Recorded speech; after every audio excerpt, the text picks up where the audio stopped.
পশ্চিম ত্রিপুরা জেলা শাসক তিনি বিদ্যালয় পরিদর্শন করতে গিয়েছেন, যেতেই পারেন যদি সরকারের সেই নির্দেশনামা থাকে।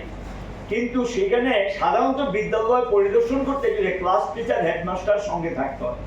স্কুলের মধ্যে আমরা যতটুকু জানি যে পুলিশ টুলিশ নিয়ে ঢুকা যায় না, কিন্তু সেখানে গিয়ে ঢুকলেন এবং একজন আইএসকে যেভাবে বিদ্যালয়ের পরিদর্শককে যেভাবে হেনস্থা করা হয়েছে, তাকে যেভাবে ধমকানো হয়েছে ছাত্রদের সামনে অপমানজনকভাবে, এটা ঠিক না।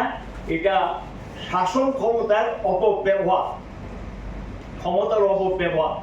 আমরা বলবো এগুলো বন্ধ হওয়া উচিত এবং সরকারকে এই সম্পর্কে একটা নীতি নির্দেশিকা তৈরি করা উচিত। স্কুলগুলিতে পরিদর্শকরা যাওয়ার ক্ষেত্রে আপত্তি নেই, কিন্তু তার জন্য স্কুলের কতগুলি নিয়মাবলী আছে, এই নিয়মাবলীগুলি মেনে চলা উচিত। যে কোনো অফিসার হোক, মিনিস্টার হোক, সবার ক্ষেত্রে কিন্তু একটা প্রযোজ্য। অফিসে স্কুলের ভিতর ঢুকে ক্ষেত্রে এগুলি দেখার ক্ষেত্রে কতগুলি নিয়মাবলী আছে, সেগুলো রক্ষা করে চলা উচিত। কিন্তু আমরা লক্ষ্য করলাম এই সরকার এগুলো ধার ধারেন না। মন্ত্রীরাও অনেক সময় এগুলো করেন, আর এখন গিয়ে দেখা গেল অফিসারও সেখানে এটা দেখা দেখি হয়তো বা শিখেছে, এগুলো করছেন। এবং এখানে এটা আমরা বলবো যে একটা নীতি নির্দেশিকা যাতে সরকার থেকে চালু করা এবং ঘটনাটা যাতে খতিয়ে দেখা হয়।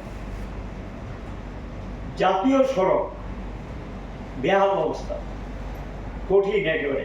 কেউ যদি এই রাস্তায় যান খোয়াই দিয়ে দ্বিতীয়বার এই রাস্তা আসবে না। এবং প্রত্যেকটা জাতীয় সড়ক অবস্থা খুবই খারাপ। দক্ষিণেরটা তুলনামূলক একটু ভালো আছে, সাবরুম পর্যন্ত, যেটা বাকিগুলোর অবস্থা খুবই খারাপ।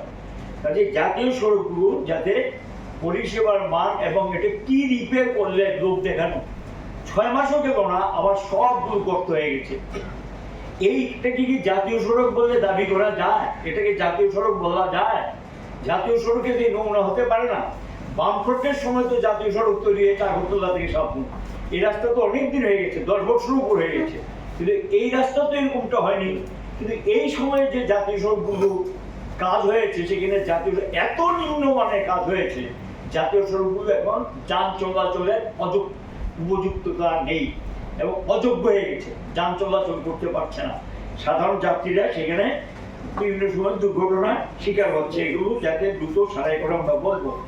কাজ খাদ্যের একটা অভাব দেখা দিয়েছে, রেগার কাজ নেই, পড়া লোক পয়সা দেয় না। আর এখন তো রেগা চেঞ্জ হয়ে গেছে, 1 জুলাই থেকে চালু হয়ে গেছে নতুন নিয়ম। এটা এখন রামজি এটা নাম দিয়ে চালু হয়েছে। তার যে নিয়মাবলী করেছে ওই অনেকটা এরকম আর কি, দোকানটা খোলা থাকবে কিন্তু ক্রেতা থাকবে না, এমন দাম বলবে কেউ আর যাতে না ঢুকে। ঠিক এমনটা করে দিয়েছে সরকার, রামজির ক্ষেত্রে যে নিয়মাবলী করে দিয়েছে। তার মধ্যেও গিয়ে সেখানে সেই কাজ পায় না, কাজ পেলে পয়সা পায় না, এবং পয়সা নিয়ে সেখানে আংশিক মজুরি পায়। এবং যে সমস্ত বিধিনিষেধগুলো আরোপ করেছেন রামজি নামে, এটা সাধারণ শ্রমিকরা কাজ থেকে বঞ্চিত হবেন। এবং গোটা রাজ্যের মধ্যে বিশেষ করে উপজাতি অধ্যুষিত জায়গায় কাজ খাদ্যের চরম অভাব দেখা দিয়েছে। রাজ্যান্তরী হচ্ছে ছেলে মেয়েরা, কেউ বহিরাজ্যে যাচ্ছে, আসামে মিজোরামে যায়। আগে আসাম থেকে মিজোরাম